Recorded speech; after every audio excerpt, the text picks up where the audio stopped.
ምን ፈልገው ጌታን ነው አይደል? እስቲ ጌታ እፈልግሃለሁ በሉት። ይኸውላችሁ ጌታን እፈልጋለሁ ብላችሁ የምትጎሉት ምንም ነገር የለም። በጣም ብዙ ነገር እፈልጋለሁ ብላችሁ ጎዶሎነታችሁ ይቀጥላል።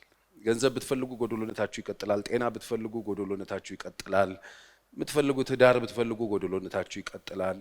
አይቀርም። ገንዘብ ስታገኙ የሆነ ነገር መቀደዱ አይቀር። ትዳር ስታገኙ የልጅ ጥያቄ ይኖራል። ልጅ ስታገኙ የኑሮ ጥያቄ ይኖራል። ትምህርት ስታገኙ የሥራ ጥያቄ ይኖራል። ብቻ ምን አለፋችሁ ወንፊት የሆነ ዓለም ላይ ወንፊት ሆነን እንዳንኖር ዋናውን ነገር ይዘን ሌላውን አስቀጥለን እንድንሄድ ነው እየተነጋገርን ያለነው። ስለዚህ መጽሐፍም ሲናገር አስቀድማችሁ የእግዚአብሔር መንግስት ከዛ ጽድቁን እሹ ሌላው ይጨመራል። ስለዚህ እግዚአብሔር ሐሳብ የእግዚአብሔር ፈቃድ ምንድነው አልን? እሱን እየፈራ ነው ትእዛዙን እየጠበቅን በፊቱ እሱን ዋና አድርገን እንድንኖር ነው። ስለዚህ በዚህ ፕሮግራም እግዚአብሔርን ቅድሚያ ሰጥተን የእግዚአብሔርን ሐሳብ ቅድሚያ ሰጥተን በቤቱ በፊቱ እንድንኖር የሚያስችሉንን ሐሳቦች ነው እየተነጋገርን ያለነው። ባለፈውም ጊዜ በርካታ ሐሳቦች አንስቻለሁ። ዛሬ ለመግቢያ አንድ ጥቅስ ላስታውሳችሁ። መጽሐፍ ቅዱስ ሉቃስ 12 ላይ ከ13 ቁጥር ጀምሮ ታስታውሳላችሁ። አንድ ባለጠጋ ሰውዬ ኢየሱስ ጋር መጣና ወንድሜ ሀብት አለውና ወንድሜ ሀብቱን እንዲያካፍለኝ እዘዘው ምናም ብሎ ኢየሱስን ጠየቀውና ኢየሱስ በጣም ገረመው። ማለት ኢየሱስ ባለበት እኮ ነው። ኢየሱስን ሄዶ በአካል አግኝቶት የዚህ ሰውዬ ጥያቄ ምንድነው? የወንድሜን ሀብት ልካፈል። ደረቅ ነው አይደል? በቃ ያንዳንድ ሰዎች ፍላጎት ይሄ ነው። የሆነ ጎረቤት ጋር ያዩትን ነገር ይፈመጡና እሱ ነገር ለኔ የሚኖረኝ ነው። ያንዳንድ ሰዎች ጥያቄ ሰው ላይ ያዩትን ነገር ያዩና እግዚአብሔር ሆይ ይሄን ነገር ስጠኝ ነው የሚሉት። የሆነ ቦታ ያዩትን ነገር ለኔም ይሄ ነገር ቢደረግ፣ የሰው መኪና ሲያዩ፣ የሰው ህይወት ሲያዩ፣ የሰው ትዳር ሲያዩ፣ ብቻ እዚህ ዓለም ላይ ከዚህ ውጭ እኮ አይደለም። አሁን ቤተክርስቲያን በሚያሳዝን ሁኔታ በእንደዚህ አይነት ሁኔታ ነው የተመታችሁ። ምን ፍለጋ መጣችሁ? እከሌ ያለው አይነት የከሌ አይነት እከሌ እንዲሰጠኝ አይደለ? ኢየሱስ ይሄን ሰው እየሰማውና የፈለከው እሱ ነው አለው። አዎ ያካፍለኝ፣ እኔ እንዲኖረኝ እሱ ያለው ነገር የሱ ነገር የኔ እንዲሆን ፈልጋለሁ ብሎ ጠየቀው። ኢየሱስ ገረመውና በእናንተ ገንዘብና ዳኛና አካፋይ ያደረገኝ እኔ ማን ነኝ አለ። በእናንተ ገንዘብ ይልቅ አለው የሰው ህይወቱ በገንዘቡ ብዛት አይደለምና ከመጎምጀት ተጠበቁ። የሰው ህይወት በገንዘቡ ብዛት አይደለም፣ ከመጎምጀት ተጠበቁ አላቸው። ተጠንቀቁ አለ። ስለዚህ ክርስቲያኖች እግዚአብሔርን የምትወዱ ክርስቶስ ኢየሱስ መስቀል ላይ ሞቶ ረፍት የሰጣችሁ የምር ከዚህ ህይወት ጋር የተገናኛችሁ የምር ህይወታችሁን ለጌታ የሰጣችሁ የምር ከዚህ በኋላ እኔ አይደለሁም የሱ ነኝ ብላችሁ የሰጣችሁ ሰዎች ጌታ ኢየሱስ ክርስቶስን በልባችሁ ዙፋን ላይ የሾማችሁ ሰዎች የህይወቴ ጌታ ነው ብላችሁ የተቀበላችሁት ሰዎች ተጠንቀቁ። ተጠንቀቁ ብቻ አይደለም ተጠበቁ። ከምን? ከገንዘብ ፍቅር፣ ከገንዘብ ፍላጎት፣ የሆነ ሀብት ከማጋበስ፣ የሆነ ነገር እመኑኝ እኔን አይጠቅማችሁ። አንዳንድ ሰዎች ቀልደኞች ይምጣና እስቲ ኔው ምናምን ይላሉ። ግድ የለም በቂ የሆኑ መጪ መተው የነበሩ ሰዎች ነበሩ። አንዲት ነገር ሳይዙ አራግፈውት ያላቸውን ሳይበሉ ሳይጠቀሙበት ስርዓት ያለው ሳቅ እንኳን ሳይስቁበት ተጠራርገው አልፈዋል። ግድ የላችሁ። ለዚህ ነው መጽሐፍ ተጠንቀቁ። ተጠንቀቁ ብቻ አይደለም ተጠበቁ፣ ከመጎምጀትም ተጠበቁ። ስለዚህ በእግዚአብሔር ፊት ልንጠነቀቅ ያስፈልጋል። እግዚአብሔርን መፍራት ማለት እየተጠነቀቀን እሱን ካስቀደምን እሱን መጀመሪያ ካደረግን ከግሳንግሱ ወጥተን እሱን ከሆነ ቅድሚያ የሰጠነው ልንጠነቀቅ ልንጠበቅ ይገባል። ከመጎምጀት ራሳችንን ልንጠብቅ ይገባል። ራሳችንን ከዚህ ነገር መጠበቅ አለብን። ምክንያቱም የባለፈው ሳምንት ነው እንደነገርኳችሁ በስጋ ጎምጅተው መንገድ ላይ የቀሩት ሰዎች ታሪክ እንዳይሆንብን ማለት ነው። የጎመጁት ሰዎች መንገድ ምድረ በዳ እንዴት እንደቀሩ ነግሬያቸዋለሁ። ስጋው አማረም ብለው አልቅሰው ጎመጁ። የሆነ መንገድ ላይ የማይገባ ነገር ናፈቃቸው። ጌታ እኮ ችግር የለበትም። የሚያስፈልጋቸውን እኮ ወተቱን መናውን ምናምን አቅርቦት እኮ ሰጥቷል። ሰዎች ለመንገድ የሚሆናቸው መቆያ ነገር እግዚአብሔር በቃል ኪዳን ያወጣውን እዚህ መንገድ ላይ የሚያስፈልገውን እየሰጠ ነው። አልሞቱም እኮ መና አላቸው። የሚያስፈልጋቸው ነገር አለ። ቀን በደመና ሌሊት በእሳት አምድ እየመራቸው ነው። ከፊታቸው አለ እግዚአብሔር እየመራቸው ነው። የተናገረበት የወተትና ማር የምታፈሰው ምድር እኮ ያደርሳል እግዚአብሔር። የተናገረውን እኮ ያደርጋል እግዚአብሔር። መንገድ ላይ እየሄዱ ነው ሰዎች የጎመጁት። መንገድ ላይ እየሄዱ ነው ያማራቸው። መንገድ ላይ እየሄዱ ነው አልባሌ ነገር ልባቸው ውስጥ አይምሮአቸው ውስጥ የገባው ተጠለፉ የሆነ ቦታ ላይ። ወገኖች እግዚአብሔር አቅርቦት አለው። አሁን ስለኖራችሁ ነው እዚህ የመጣችሁት። ለመኖር አይደለም እኔ ጋር የመጣችሁት። እዚህ ጋር አሁን የመጣችሁት ለምን ነው? ስለኖራችሁ ነው የመጣችሁት። ከሌላችሁ ነገር ይልቅ ያላችሁ ስለበለጠ ነው የመጣችሁት። በጣም ውድ በምንም ገንዘብ ልትገዙት የማትችሉት ውድ እስትንፋስ ይዛችሁ፣ ውድ ህይወት ይዛችሁ፣ ውድ ህልውና ይዛችሁ፣ መኖር ይዛችሁ እግዚአብሔር ስላኖራችሁ ከፋም ለማም ትልቅም ሆነ ትንሽም ሆነ እግዚአብሔር አቅርቦት ሰጥቶ ውሃም ጠጣ ቆሎም በላ ምንም አደረክ ብቻ ኖረህ ነው እዚህ መጣ። እንደ እስራኤል እየኖሩ እኮ ነው የመጡት። ምድረ በዳ ላይ አብልቷል አጠጥቷል። ይሄ ምንድነው እስኪሉ ድረስ መና እየሰጣቸው በየዕለቱ የሚያስፈልጋቸውን እየሰጣቸው፣ ነገር ግን ጎመጁ፣ መንገድ ላይ ጎመጁ። ያ መጎምጀት ምድረ በዳ ላይ እንዳራገፋቸው መጽሐፍ ይናገራል። ስለዚህ እግዚአብሔር ይጠብቃል። ስለዚህ ከመጎምጀት እንደገናም ደግሞ የሆነ ነገር በጣም ፈልጎ ይዤ እኖራለሁ ከማለት መጣው። ይሄ መጎምጀት መፈለግ በጣም አድርጎ መፈለግና መጎምጀት የሆነ ነገር እንዲኖራችሁ ሊያደርግ ይችላል፣ ግን የሚያኖራችሁ አይደለም። መጽሐፍ ምን እንዳለው ታውቃላችሁ? እሱ ሰውዬ እዛው ጋር ኢየሱስ አንድ ምሳሌ እኮ ነው የነገረው። ከመጎምጀት ተጠበቁ ተጠንቀቁ አላቸውና ባለጠጋው ሰውዬ፣ ይሄ መጋዘን የሰራው ሰውዬ፣ ግምጃ ቤት የሰራው ሰውዬ፣ ሀብቱን የሚያኖርበት ስፍራ የሰራው ሰውዬ፣ በጣም የሰበሰበው ሰውዬ፣ ሁሉ ነገር ኖሮት ነፍሴ ቢጠጪ ለብዙ ዘመን የሚበቃ ሀብት አለኝ ስላት፣ ሰነፍ አንተ ሰነፍ ነህ አለው። አይገርማችሁ? አንዳንድ ሰዎች ሲናጠቁ፣ ግፍ ሲሰሩ፣ ሲባልጉ፣ ሰዎች ላይ የሰው ደም ሲያፈሱ፣ ገንዘብ ለማግኘት ክህደት ሲፈጽሙ፣ ፍትህ ሲያዛቡ የሰበሰቡት በጣም ብዙ ነገር አለ። እመኑኝ አይበሏት። አንዳንድ ሰዎች ያስታውቃሉ፣ እንደማይበሉት ያስታውቃሉ። አያያዛቸው፣ አሰባሰባቸው፣ ድፍረታቸው እንደማይበሉት ያስታውቃሉ። ክህደታቸው፣ እውነትን ውሸት የሚያደርጉ ሰዎች፣ ነጩን ጥቁር የሚሉ ሰዎች ለመሰብሰብ ብለው ፍትህን አዛብተው ደም አፍስሰው የብዙ ነገር በፍጹም እመኑኝ አይበሉ። አትበሉ። ለዚህ ነው አንተ ሰነፍ የሰበሰብከው ለማን ሊሆን አለና ኢየሱስ ዞር ብሎ ይላል መጽሐፍ ሉቃስ 12:21 ላይ እንደዚህ ያላቸው፣ ለራሱ ገንዘብ የሚያከማች ለራሱ ገንዘብ በእግዚአብሔር ዘንድ ግን ባለጠጋ ያልሆነ እንዲህ ነዋል። ሰነፍ ነው ማለት ነው። ለራሱ ገንዘብ የሚያከማች በእግዚአብሔር ዘንድ ግን ባለጠጋ ያልሆነ ምን ማለት ነው? የእግዚአብሔር ጥበብ የሌለው፣ የእግዚአብሔር ዕውቀት የሌለው፣ የእግዚአብሔር ፈቃድ የሌለው፣ የእግዚአብሔርን ሐሳብ ያልተረዳ፣ የእግዚአብሔር መንፈስን ያልተረዳ፣ የእግዚአብሔር ሐሳብ፣ የእግዚአብሔር ፕላን፣ የእግዚአብሔር ዕቅድ ያልገባው፣ ብሉፕሪንት ያልመጣለት፣ ለምን እንደሚኖር ማያውቅ፣ የእግዚአብሔር ፈቃድ ምን እንደሆነ ማያውቅ፣ ግን ለራሱ ገንዘብ የሚያሰበስብ፣ በእግዚአብሔር ነገር ባለጠጋ ያልሆነ ሰው፣ ቃል ብርቁ የሆነ ሰው፣ ራእይ አልባ የሆነ ሰው፣ ምን እንደሚፈልግ እግዚአብሔር ማያውቅ ሰው እንዲህ ነው ይላል። በዘመናችን አሁን ያለችው ቤተክርስቲያን ሲመስለኝ እንደዚህ ነው። ልክ ከሴሎ ጋር ትመሳሰለብኛለች። በሴሎ ታስታውሳላችሁ፣ ነብዩ ካህኑ ኤሊ ባረጀ ጊዜ በጣም ብዙ ፍላጎቶች፣ ብዙ እንብድና፣ ብዙ ትርምስምስ ያለ ነገር በነበረበት ጊዜ የእግዚአብሔር ቃል ብርቅ ነበር ይላል። የላቸውም። ራእይ ብርቅ ነበር ይላል። ራእይ የላቸውም። የእግዚአብሔር ፈቃድ ምን እንደሆነ አያውቁም። ወዴት እንደሚሄዱ፣ ወዴት እንደሚወጡ፣ ምን እንደሚሰሩ አያውቁም ነበር። ሰው ሁሉ የፈለገውን እያደረገ ነውር እየፈጸመ እግዚአብሔር ቤት ውስጥ ይኖር ነበር። በእግዚአብሔር ነገር ባለጠጎች አይደሉ። ይበላሉ፣ ይጠጣሉ፣ ይዘሙታሉ፣ ይሰርቃሉ፣ ያምታታሉ፣ ያተራምሳሉ፣ ግን ቃል የለ፣ ብርቅ ራእይ የለ፣ ወዴት እንደሚሄዱ አያውቁ። ደሱ ነበር ወገኖቼ። ለራሱ ገንዘብ የሚያከማች በእግዚአብሔር ዘንድ ባለጠጋ ያልሆነ ሰው እንደዚህ ነው። ምን ማለት ነው? እንደዚህ ነው ማለት ሰነፍ ነው ማለት ነው። ሰነፍ ነው ያለው። አንተ ሰነፍ አለ። አያችሁ፣ የሰበሰበው ትልቅ ነገር ሰርቷል። አንተ ሰነፍ አለ። ለምን? ምሪት የለህም፣ ሰነፍ። ፈቃዱ የለህም፣ ሰነፍ ነህ። የእግዚአብሔር ሐሳብ የለህም፣ ሰነፍ ነህ። እግዚአብሔር ምን እያሰበ እንደሆነ አታውቅም። አንተ ሰነፍ ነህ። የመኖር ዓላማ ካልገባ ሰነፍ ነህ። የመኖር ዓላማ ሳይገባ ገንዘብ የምትል ከሆነ ሰነፍ ነህ። ማከማቸት የምታሰብ ከሆነ ሰነፍ ነህ። ለምን እንደምትኖር ሳታውቅ ማከማቸት ምን ያደርግልሃል? ይሄ ሰውዬ እንደዚህ ነው የሆነው። ለምን እንደሚኖር አያውቅም። ያከማች ነበር፣ ግን ለካ ጨርሷል። ለምን እንደሰበሰበው አያውቅም። እንዳሰበው መስሎት ባለጠጋ ስላልሆነ በእግዚአብሔር ዘንድ ባለጠጋ አልነበር።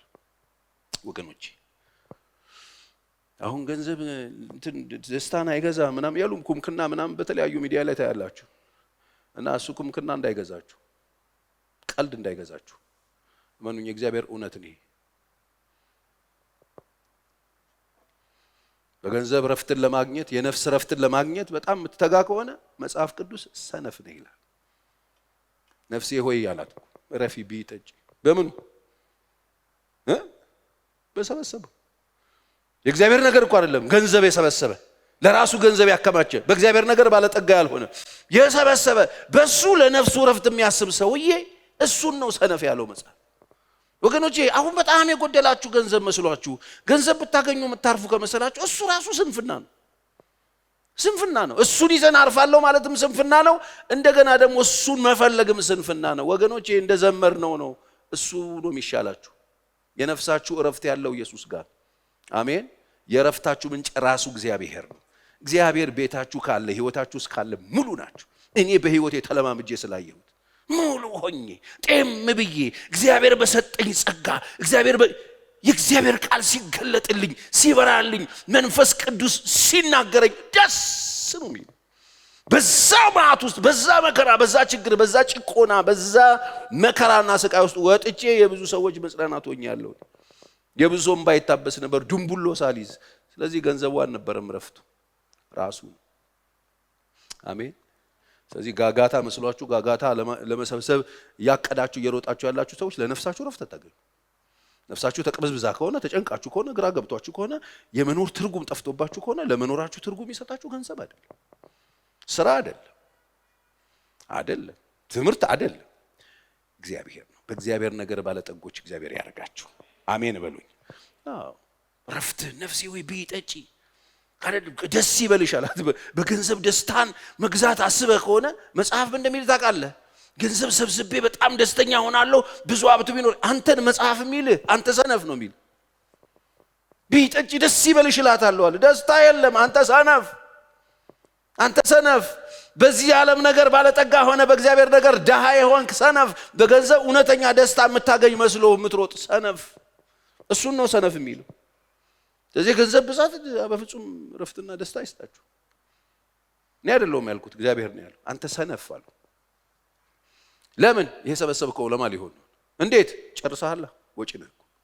ማን ነው እስትንፋሱ የዘመኑን ቁጥር እጁ ላይ ያዘ ጀግና? ማን ነው ጎበዝ ቦርሳ ውስጥ የያዘ? ማን ነው ጎበዝ መታወቂያው ላይ ቁጭ ያደረገው የሚሞትበትን ቀን? ማን ነው ጎበዝ ነገን የሚያውቅ? ማን ነው ጎበዝ ስለ ነገ የሚነግረኝ?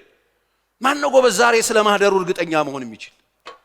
ወገኖቼ የምትሰሙኝ ከሆነ የነፍሳችሁ ረፍት ያለው ራሱ ጋር አሜን ነው።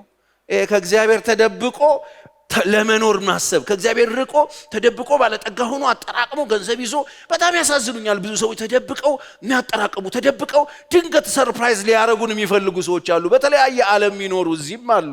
በጣም ብዙ ሰዎች ተደብቀው ሀብት የሚያከማቹ ተደብቀው ብዙ ነገር የሚሰሩ አንደርግራውንድ ውስጥ ገብተው ብዙ ተደብቆ ከዛ ለመኖር እናንተን ነው ሰነፍ የሚለው እግዚአብሔር። አስቀድማችሁ የእግዚአብሔር መንግስትና ጽድቅ ፈልጉ። ሰነፍ የሚባለው በእግዚአብሔር ዓለም ውስጥ ይሄ ነው። ስለዚህ እግዚአብሔርን ያዙት፣ ህልውናውን ያዙት፣ ስሙን ያዙት። አሜን ነው። አዎ እሱን ያዙት። ምንም ነገር እንደነበረ አይቀጥልም። እንደነበረ ያለ ትናንትናም ዛሬም ለዘላለም ያለው እሱ ብቻ ነው። እሱ ብቻ ነው፣ ማንም የለም። እስቲ እጆቻችሁን አንሱና ኢየሱስ ክርስቶስ ትናንትናም ዛሬም ለዘላለም ሕያው ነው። ሌላ አንድ ነገር ትናንትናም ዛሬም ነገም አይኖር የለም። ትናንት ያየናቸው የሉ ጠፍተው። ወገኖቼ እንዳትሰሰቱ። በአንድ ጀንበር እንኳን የግለሰብ የሀገር ሀብት በአንድ ጀንበር ወገኖቼ የምትታመኑበትና የምትደገፉበትን ነገር አስተውሉት። በጥንቃቄ እንድታዩ ትፈልጋለሁ። እኔ እዚህ ጋር የቆምኩት ውድ ነገራችሁን ይዛችሁ መጣችሁ ውድ የተሻለ ነገር ይዛችሁ እንድትሄዱ ነው የቆምኩት። በእናንተ ህይወትም ጊዜ የሚቀልድ ማንነት የለኝም። እግዚአብሔር እየተናገራችሁ እንደሆነ የምታምኑ ከሆነ ዛሬ የሚናገራችሁ ሰነፍ እንዳትሆኑ። ከእግዚአብሔር ርቃችሁ ደስታን ፍለጋ አትሂዱ። ከእግዚአብሔር ርቃችሁ ከእግዚአብሔር ወጣችሁ በሌላ ነገር ደስታን እንሸምታለን፣ ረፍትን እንሸምታለን፣ ዋስትና ይኖረናል ብላችሁ አትድከሙ። ሰማይ እናንተን ሰነፍ ነው የሚላችሁ። መጽሐፍ ያለ እግዚአብሔር ፍቃድ የበላ ደስ ብሎት ተድላን የቀመሰ አላየሁም ማለት። በዓለም ላይ ጠቢብ ተብሎ የተጠራው ማንም እንዳይበልጠው ሆኖ ባለጠጋ የነበረው ሰውዬ በጣም በጥበብ የተሞላ ሰው ዓለም ላይ ከሱ ውጪ ማንም አልነበረም። አንድ ብቻ ነው የሚቀድመውና የሚበልጠው ከሰለሞን የሚበልጥ የተባለው ኢየሱስ ብቻ ነው። ያ ሰለሞን ነው። ማንም ሰው የለም ያለ እግዚአብሔር ፍቃድ የበላ ደስ ብሎት ደግሞ ተርላን የቀመሰ ሰው እኔ አላየውም። እግዚአብሔር ነው የደስታችን ምንጭ። አሜን በሉኝ። የሰላማችሁ ምንጭ እግዚአብሔር ነው። በደንብ አሜን። ድሆች ነን፣ አዎ ምንም የለንም፣ አዎ ግን ብዙዎችን ባለጠጋ እናደርጋለን። የሚቆጠር ነገር የለንም፣ አዎ ምን ሰጠው ነገር የለንም፣ አዎ ምን ዘረዝረው ነገር የለንም፣ አዎ ግን ብዙዎችን ባለጠጋ እናደርጋለን። ባለጠጋ እናደርጋለን። ባለጠጋ የሚያደርግ እኛ ጋር ዋናው ነገር አለ። እሱ መንፈስ ቅዱስ ይባላል። እሱ ኢየሱስ ይባላል። የህይወትን አቅጣጫ የሚያስይዝ የሚበላ የለን ይሆናል፣ የሚጠጣ የለን፣ የሚለበስ የለን ይሆናል፣ በዙሪያችን እንደ ሰው የምንቆጥረው ነገር የለን ይሆናል፣ ግን አለን ብዙ። ለዚህ ነው ጳውሎስ ሲናገር ሁለተኛ ቆሮንቶስ 6:10 ላይ ነው የተናገረ። እንደዚህ ይላል ቃሉ፣ ሐዘንተኞች ስንሆናል፣ ሐዘንተኞች ነናል። ስንኖር የሚያሳዝኑ ብዙ ነገሮች አሉ። ሐዘንተኞች ስንሆን ዘወትር ደስ ይለናል። ለምን? በጌታ ደስ ይበላል። ደስታችን ማን ስለሆነ ዘወትር ደስ ሊለን አይችልም በሌላ ነገር። ምክንያቱም ዘወትር አንድ አይነት ሆኖ ሊኖርልን የሚችል ምንም ነገር የለም። በጌታ ደስ ይበላችሁ ያለው ጳውሎስ ነው። ዘወትር ደስ ሐዘንተኛ ነው የምንመስለው፣ ግን ዘወትር ደስ ይለናል። ከላይ ስንታይ ብዙ ሐዘን አለ፣ ግን ውስጣችን ደስ ይለዋል። ለምን ሲባል የደስታችን ምንጭ ማን ስለሆነ ክርስቶስ። አሁን ብንሞት የት እንደምንሄድ እናውቃለን። አሁን ብንሞት እጅ ተዘርግቶ ቢቀበለን ጌታ እንዳለ እናውቃለን።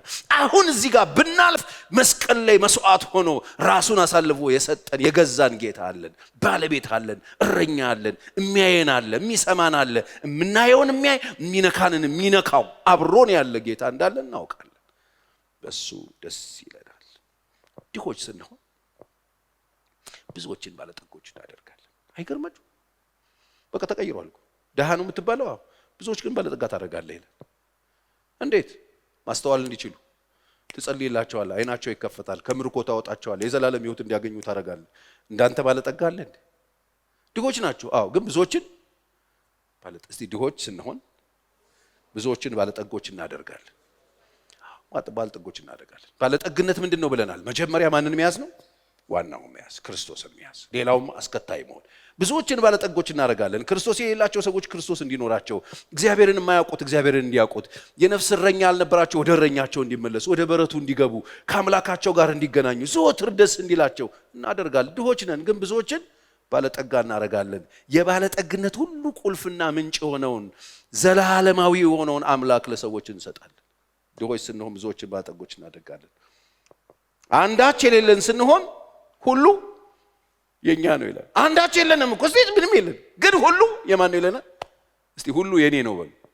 ለምን መሰላችሁ? ሁሉ የኛ የሆነው የሁሉም ባለቤት አባታችን ስለሆነ። እስቲ አሜን። የሁሉም ነገር ባለቤት ማን ነው? አባታችን እግዚአብሔር። ወገኖቼ ምንም የሌለን ነው የምንመስለዋል፣ ምስኪኖች። ሁሉ ግን የማን ነው? ሰማይ የማን ነው? ምድር የማን ነው? በምድር ላይ ያሉት ነገሮች ሁሉ የማን ናቸው?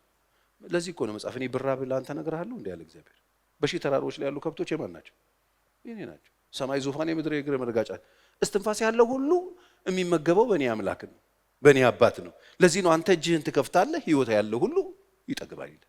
አንተ ደግሞ እጅህን ስትሰበስብ ሁሉም ይሞታል ይላል። አይገርምም? ይሄ የማን አባት ነው? እስቲ የኔ አባት ነው የሚል ሰው ጮክ ብሎ አሜን ይበለኝ። ክብር ለኢየሱስ ይሁን። በይስሐቅና በእስማኤል መካከል ያለውን ልዩነት ስትመለከቱ አብርሃም በጣም አዳልቶ ብዙ ነገር የሰጠው ለእስማኤል ነው የሚመስለው አይደለ? ምድርን፣ ስቡን፣ ምኑን ምናምን ሲሰጠው፣ ግን ለይስሐቅ ደግሞ የሰጠው ልጅነቱን ነው፣ ኪዳኑን ነው የሰጠው። ይስሐቅ እጅ ላይ ምንም ነገር እኮ የገባ አይመስልም። ኪዳኑን ነው የተሰጠው፣ የሚበልጠው ነገር ነው የተሰጠው።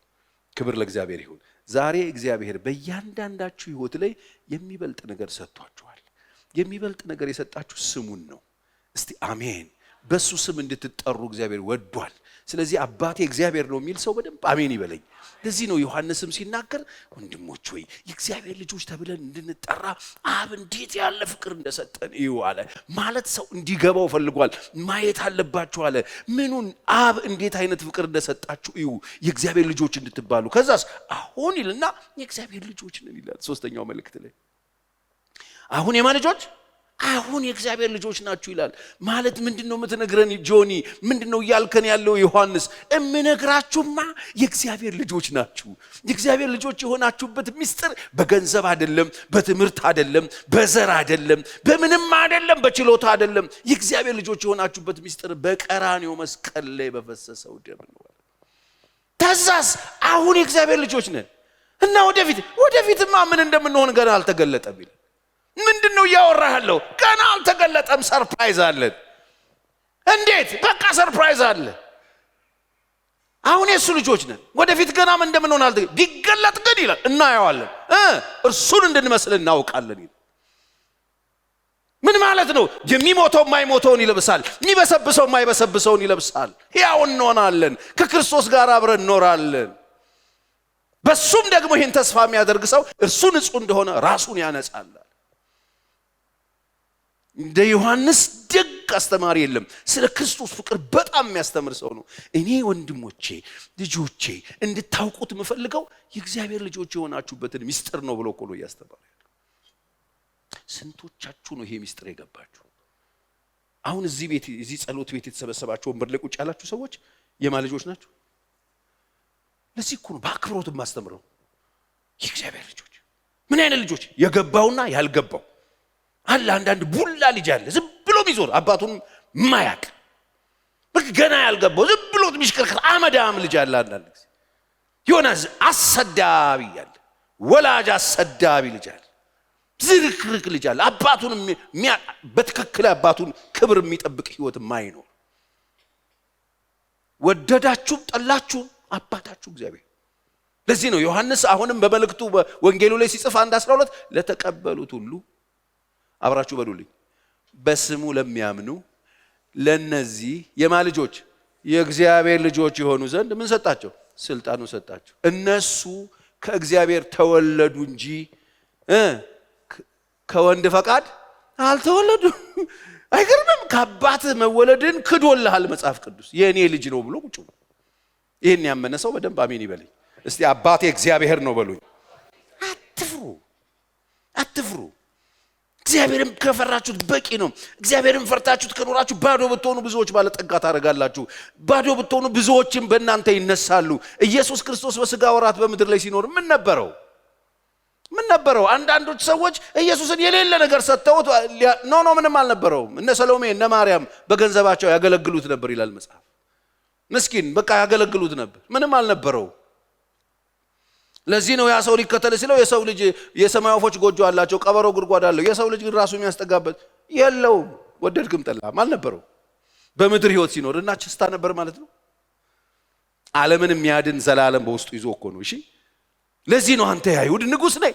ነገስታት ግራ እስኪገባቸው ድረስ ለምን ቢሮ የሌለው ተራ የሆነ ጥሩ ሰው ጥሩ ኑሮ ማይኖር ግን ንጉሥ ነው ማለት የሚሰራው ነገር ታምር ነው። አባቱ ከሱ ጋር ስለነበር ክብር ለእግዚአብሔር ይሁን። ዛሬ ምንም የሌላችሁ ልትሆኑ ትችላላችሁ። ሰፈራችሁም ኑሯችሁም ቤታችሁም ጓዳችሁም ባዶ ሊሆን ይችላል፣ ግን ደሃ አይደላችሁ። ልባችሁ ውስጥ ያለው ማን ነው? በእግዚአብሔር ነገር ባለጠጋ ያልሆነ ሰነፍ ነው አለ። ዛሬ ማታ እግዚአብሔር ከስንፍና ያወጣል። አትፍሩ፣ ባለጠጎች ናችሁ። የጌታ ስም የተባረከ ይሁን። ምንድነው ልዩነቱ? እንዳንንቀሸቀሽ ያደረገን ምንድነው ልዩነቱ?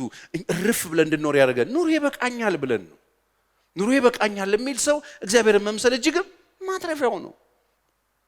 ወደዚህ ምድር አንዳች አላመጣንም፣ አንዳች ልንወስድ አይቻለን። ይሄን ያስተማረን መጽሐፉ እግዚአብሔር ይመስገን።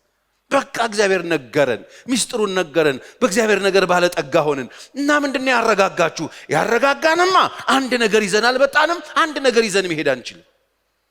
ራቁትን መታራቁትን ነው የምትሄድ። አንድ ድንቡሎ ይዞ የሚሄድ ሰው የለም ማለት እና ገንዘብን መውደድ የክፋት ሁሉ ስር ነው ወገኖቼ። እድገት አይደለም፣ ስልጣኔ አይደለም፣ መንፈሳዊነት አይደለም፣ የኃጢአት ሁሉ ስር ነው አለ። ገንዘብን መውደድ የክፋት ሁሉ ስር ነው። አንዳንዶች ይህን ሲመኙ ከሃይማኖት ተሳሳቱ፣ በብዙ ስቃይ ራሳቸውን ወጉታል። እናተርፋለን ብለው አልጠግባይ እንደሚለው ተረት ማለት ነው። መከራ ውስጥ ገብተዋል፣ ራሳቸውን ወግተዋል፣ ተሰቃይተው ነው የሚያልፉታል። እና ምንድነው እየነገርከናል? በቃ አንዳንዶች ባለጠጋ ለመሆን የሚፈልጉ አሉ አለ። እና እኛ አንፈልግም እንዴ? እኛ አንፈልግም። ባለጠጋ ለመሆን የሚፈልጉ ምን ይሆናሉ? በጥፋት በመፍረስ ሰዎችን በሚያሰጥም በሚጎዳ በሚያሰንፍ በብዙ ስቃይና በወጥመድ ውስጥ ይወድቃሉ አለ። እንዳንወድቅ ነው ተረጋግተን የምንኖረው። እንዳልወድቅ ነው ተረጋግቼ የምኖረው። ኑሮዬ ይበቃኛል። መጽሐፍ ቅዱስ ጸሎትን አስተምረን ሲሉት አባታችን ሆይ በሰማይ የምትኖር ስምህ ይቀደስ መንግስት ደግሞ ትምጣ። ጸሎታችን የእግዚአብሔርን መንግስት እየናፈቃችሁ ከዛስ የዕለት በቃ ጸሎቱ ይሄ ነው። የዕለት እንጀራችንን ስጠን ለዛሬ። እስቲ ጠይቀውና ይከልክልህ እግዚአብሔር። እንኳን አንተ አይደለም ይኸውልህ አጋዘን በልቶ ያድራል ዛሬ። አንተማ እናንተማ አለ ኢየሱስ። ወገኖቼ ኑሮ ይበቃኛል ብለን እንድንኖር እግዚአብሔር ይርዳ። ከሃይማኖት እንዳትሳሳቱ። ስግብግቦች ሆነን በጣም ሌላ ነገር ውስጥ እንገባለን ብለን ችግር ውስጥ እንዳንወድቅ። ለዚህ ነው የዕብራውያን ጻፊም ምዕራፍ 13 ቁጥር 5 ላይ አካሄዳችሁ አለ ገንዘብን ያለ መውደድ ይሆናል። የትም ቦታ ስትሄዱ አካሄዳችሁ፣ አናኗራችሁ፣ ላይፍ ስታይላችሁ፣ አገልግሎታችሁ፣ አወጣጣችሁ፣ አገባባችሁ፣ አመላለካችሁ፣ አዘማመራችሁ፣ አሰባበካችሁ፣ አወጣጣችሁ፣ አገባባችሁ እያንዳንዱ እንቅስቃሴ ገንዘብን ያለ መውደድ ይሁን። አገልግሉ፣ ችግር የለም። የሚያበረየውን በሬ አፉን አትሰር ተብሏል። እንኳን እናንተ በሬ አበርይቶ ይበላል። ግን አካሄዳችሁ ገንዘብን ያለ መውደድ ይሁን። ያላችሁ ደግሞ ይብቃችሁ። ምንድነው ያለን? ምን የሌለህ ነገር አለ? ያላችሁ ይብቃችሁ እኮ ነው የሚለው። ምንድነው ያለን? እስቲ ያለው ሰው አለ እዚህ ቤት? ያለ እኔ ያለኝ የሚል ሰው ጮክ ብሎ እኔ ያለኝ ብሎ እጁን ያንሳ። ምንድነው ያላችሁ?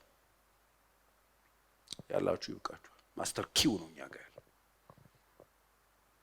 ያላችሁ ይብቃችሁ። አሁን እኮ ዘላለምንም ይዘን ይሄንንም ተሻምተን ይሆናል እንዴ? አይሆንም እኮ። አሁን በጣም ስንሻማ ያኛው ወይ የለንም ወይ አልገባንም። ልዩነቱስ ያላችሁ ይብቃችሁ። ያላችሁ ይብቃችሁ የሚል መጽሐፍ ያለንን ስለሚያውቅ ድሆች ስንባል ብዙዎችን ባለጠጋ የሚያደርግ ማስተር ኪ ይዘን እሑድ ለነበራችሁ እንደሰበኩት ቁልፍ አለ እየከፈትን የምንገባበት ብንወጣበት። ከየት ነው የመጣው? ጌታ ኢየሱስ ክርስቶስ እሱ የእግዚአብሔር ልጅ መሆኑን በማወቃችን ብቻ ቁልፎች እሰጣለሁ፣ መፍቻው እሰጣለሁ ተብሎ ተሰጥቶናል። ክብር ለእግዚአብሔር ይሁን። ቁልፍ እንጂ ቤት አይጠፋም። ወደ ቤት ስትሄዱ ቤታችሁ ጠፍቶ ያውቃል? ቤታችን እዚህ ጋር ነበር የተገባ ይባላል? የሚጠፋው ወይኔ ቁልፉ ነው የሚባለው። ቁልፎቹ ተሰጥቷል። ያላችሁ ይብቃችሁ። አሜን። የተዘጋን ነገር በጌታ በኢየሱስ ክርስቶስ ስም መክፈት እንችላለን። መጽሐፍ የነገረን በምድር ያሰራችሁት በሰማይ የከፈታችሁት ደግሞ የፈታችሁት ደግሞ በሰማይ። እንደዚህ ያላችሁ ይብቃችሁ። ያላችሁ ይብቃችሁ። ስትጠሩት አቤት የሚላችሁ የሰማይና የምድር ጌታ አላችሁ። ይበቃችሁ። ይበቃችኋል። ጌታ ሆይ ስትሉት አቤት የሚላችሁ፣ ስትጠራው አቤት የሚልህ የሚመልስልህ መልስ የሚሰጥ የሰማይ አምላክ እግዚአብሔር አባታችን ነው። ክብር ለእግዚአብሔር ይሁን። ስለዚህ ይሄንን ይበቃል ስንል ህይወታችን ከምን ይነጻል መሰላችሁ? በቃኝ ማለት ስንጀምር ከቅናት እንጸዳለን። አሁን አንዱ በሽታ አንዱ ችግራችን መነቀል ያለበት ችግር ይሄ ነው። ይሄንን ችግር መንቀል ከፈለጋችሁ ይበቃኛል ብሎ ከቅናት ትወጣላችሁ። ያለኝ ይበቃኛል ስትሉ የባልንጀራችሁ መመኘት ታቆማላችሁ። ከቅናት እግዚአብሔር ያወጣናል። ከባልንጀራችን ነገር ከመፈለግ እንወጣለን። የሌሎች ሰዎችን ነገር ከመሻት ለሌሎች ሰዎች የሆነ ነገር የኛ ራስ ምታት ሊሆን አይችልም።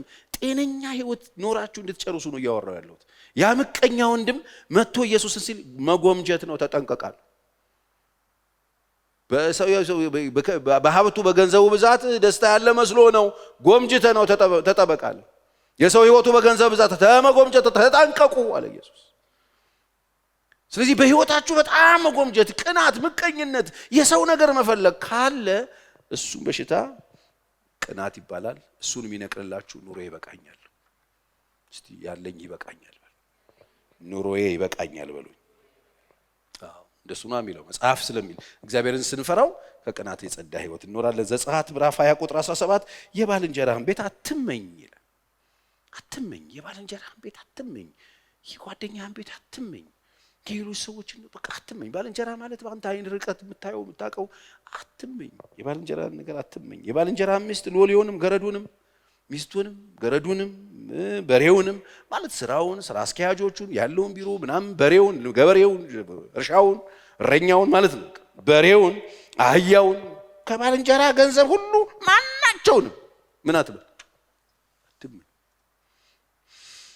የሰማይ አምላክ እግዚአብሔር ዛሬ ማታ ኦፕሬሽን ያርገን።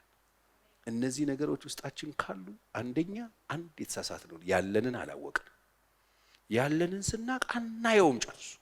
የኛ ገርሞን ገርሞን ገርሞን እንወጣለን፣ እየተገረመን እንጨርሳለን። እስቲ አሜን በሉ።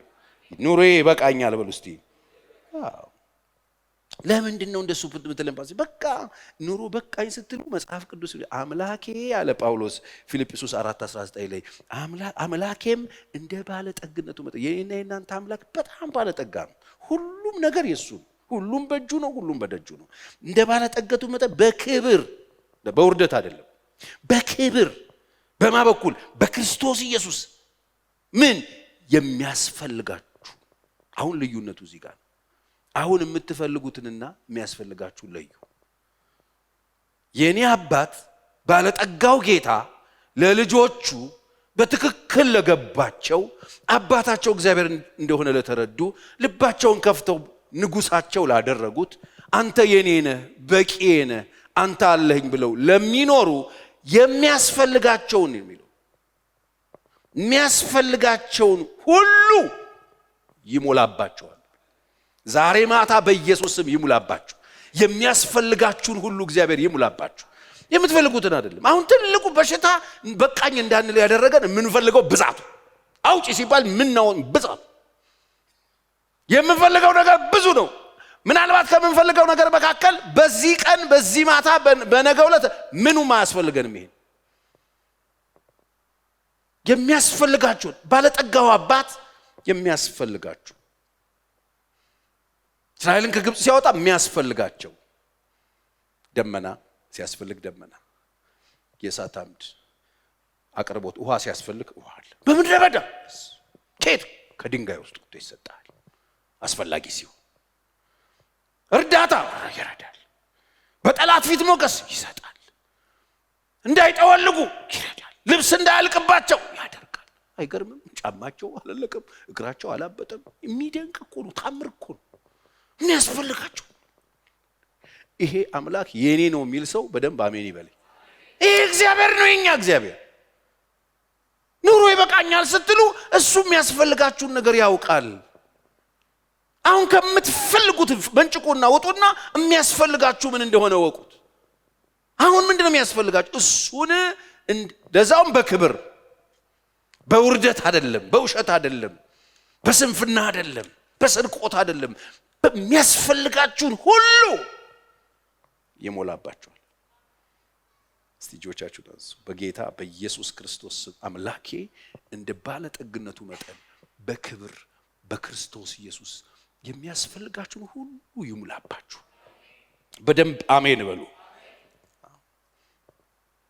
ፓስተር ሸሪ ታዲያ እግዚአብሔር ባለጠግነትን ይጠላል አለ። እግዚአብሔር ባለጠጋ አድርጓል። ልጆቹን ተከትለውት የወጡት ምድረ በዳ ንውጡ ሲባሉና አብርሃም ሲወጡ አብርሃም እንዴ እግዚአብሔር እኮ አይታማም፣ ችግር የለበትም የባለጠግነት ችግር።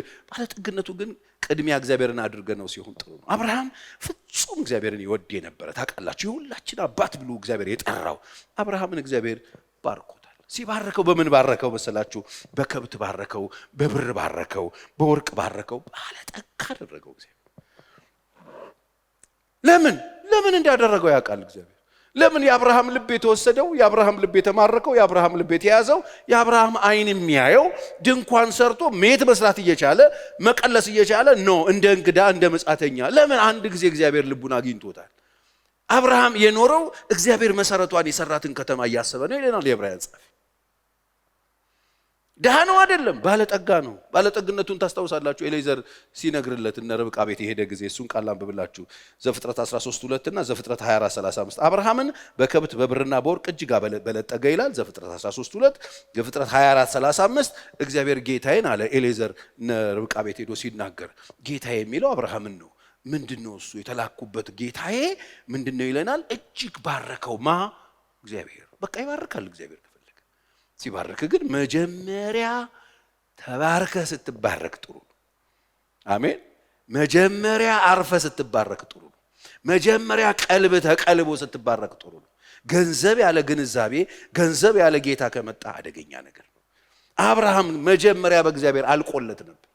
ወጣ ዘሩን፣ ሰፈሩን፣ ሀገሩን፣ መንደሩን፣ ቀሄውን ለቆ ወዴት ሲባል ወዴት እንደሚሄድ ሳያውቅ ወጣ።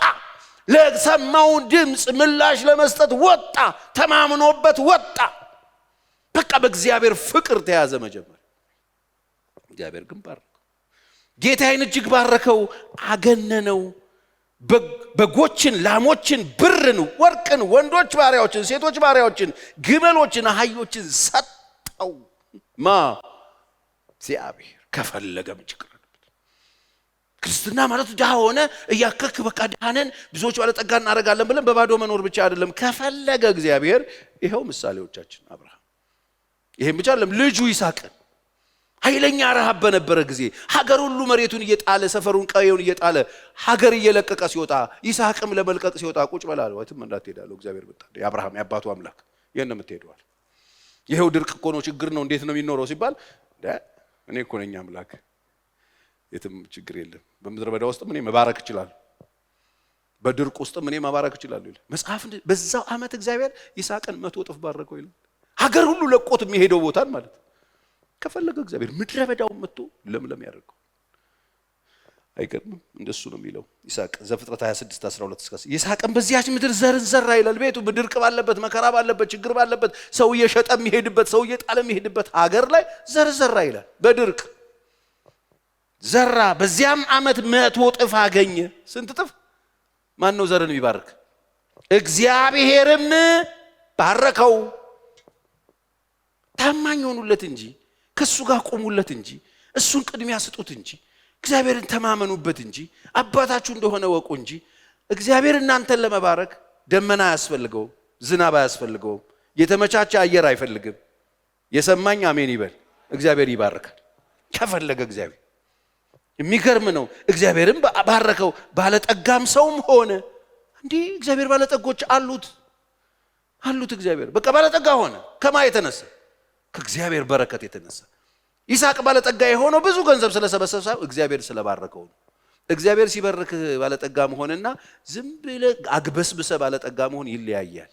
አግበስብሰው ባለጠጋ የሆኑ ሰዎች ሳይበሏት፣ ሳይቀምሷት፣ ሳይጠቀሙባት እንዲቹ አይናቸው እያየ ይፈነዳሉ። እግዚአብሔር ከባረከ ግን ይባርካል። ክብር ለእግዚአብሔርን ፍራ፣ በመንገዶቹ ሂድ፣ ምስጉን ነህ፣ የድካምን ፍሬ ትበላለህ። ሚስት በቤት እልፍኝ እንደሚያፈራ ወይን ናት፣ ልጆች በማዕድ ዙሪያ እንደ ወይራ ቡቃያ ናቸው ይላል። እግዚአብሔርን የሚፈራ ሰው እንዲህ ይባረካል ይላል መዝሙረኛው 128 ላይ።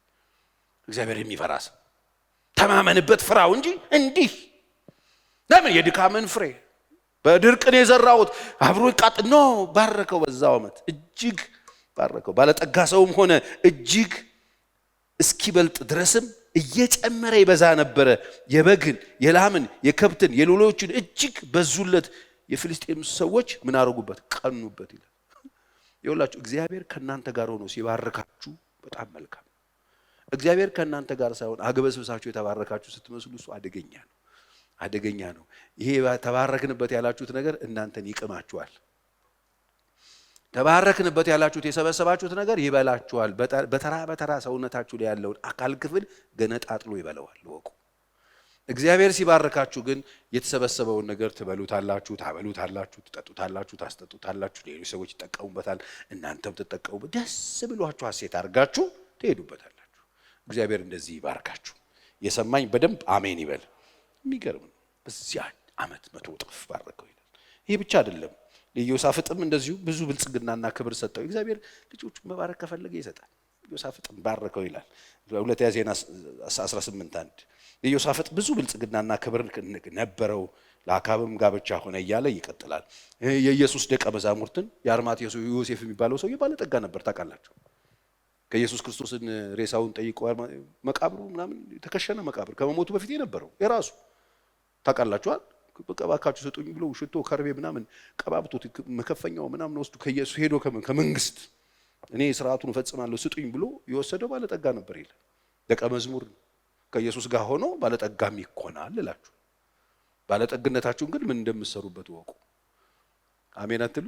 እንደሱ ነው የሚለው። እንደሱ ነው ክርስቲያኖች በአዲስ ኪዳን ቤተክርስቲያን ክርስቲያኖች ባለጠጎች ነበር። ለዚህ ነው ጳውሎስ ሲጽፍ አንድ ጢሞቴዎስ 6:17-19 ላይ በአሁኑ ዘመን ባለጠጋ የሆኑ ሰዎች ብሎ እኮ ይናገራል። ባለጠጋ የነበሩ ሰዎች ነበሩ፣ ክርስቲያኖች መካከል ነበሩ። ባለጠጋ የሆኑ ሰዎች ምን ያድርጉ ሲባል የሰጠው ትእዛዝ አለ። እሱን ላንብብላችሁና እጨርሳለሁ። መጽሐፍ ቅዱስ አንድ ጢሞቴዎስ 6:17 በአሁኑ ዘመን ባለጠጎች የሆኑ እነዚህ ለቤተክርስቲያን የተጻፈ መልእክት ለጢሞቴዎስ ይጽፍለት። በአሁኑ ዘመን ባለጠጎች የሆኑ የትዕቢትን ነገር እንዳያስቡ ደስም እንዲለን ደስታቸው ያለው ደስ መሰኘት ካለ ሁሉን አትርፎ በሚሰጠን በሕያው እግዚአብሔር እንጂ በሚያልፍ ባለጠግነት ደስ እንዳይላቸው እዘዛቸው። ኦኬ ነበሩ። እግዚአብሔር ይባርካቸው ያበለጸጋቸው በአሁኑ ዘመንም አሉ። የትዕቢትን ነገር እንዳታስቡ፣ ትዕቢት እንዳይላችሁ። ምክንያቱም የእናንተ ገንዘብ ብዛት የእናንተ ገንዘብ ቁልል ደስታ የሚገዛላችሁ እንዳይመስላችሁ። ደስ እንዲለን ከፈለጋችሁ በሕያው እግዚአብሔር ነው እንጂ በሕያው እግዚአብሔር እንጂ በሚያልፈው ባለጠግነት ምን እንዳይላችሁ። ይሄው የእግዚአብሔር ቃል ነው የሚለው። ገንዘብ ደስታ አይገዛም ስለማይገዛ እኮ ስለማይገዛ ገንዘብ ለተደሰተ ሰው የሚሆን ነገር ነው፣ ለሚደሰት ሰው የሚሆን ነገር ነው እንጂ ገንዘብ ደስታ አይልም። መጽሐፍ ይሄን አያስተምርም። ይሄው ግቡና አንብቡ።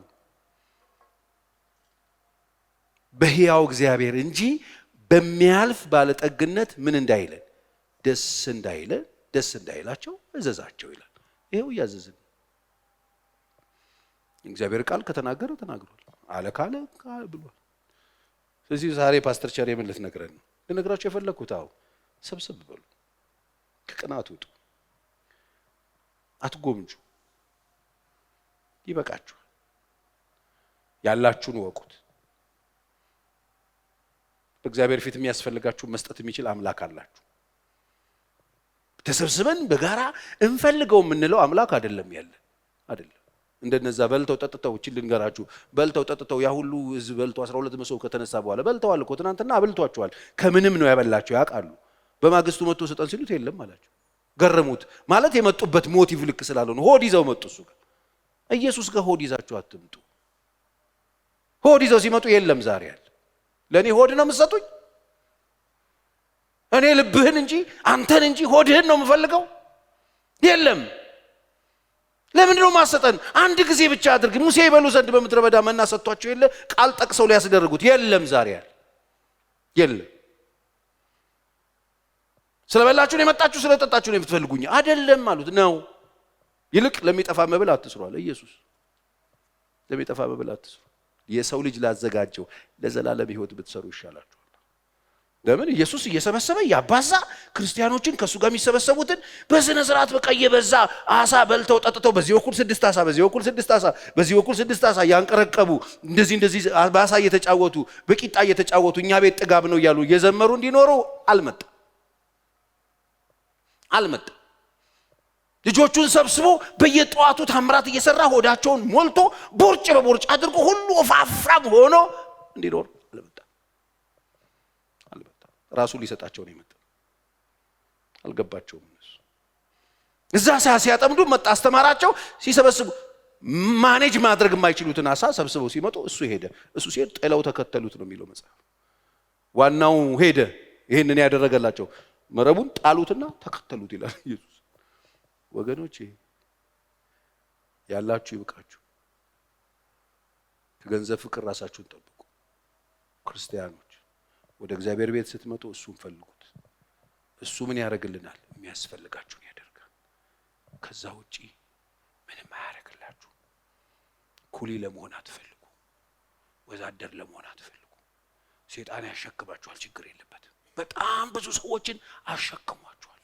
ካሸከማቸው ላይ አንድ ነገር አንስተው እንዳይበሉ ከልክሏቸዋል። ትበላና እያለ ተቀለጇል። የራሱን ገንዘብ ሰው አይበላም።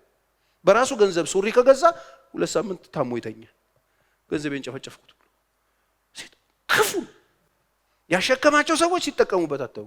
ያሸከማቸው ሰዎች ይሄ ገንዘብ ግን ያንተ አይደል እንዴ ትለዋለህ? የኔ ነው ይላል እና ይላል። አይበላም። አሸክሙት። የተሸከመ ሰው አይበላም። እግዚአብሔር ከዚህ ይጠብቅ። በሰማይ አምላክ በእግዚአብሔር እጅ በኢየሱስ መዳሰስ ይሁንላችሁ። ተነሱ፣ እስቲ በእግዚአብሔር ፊት ተነሱ፣ ቁሙ።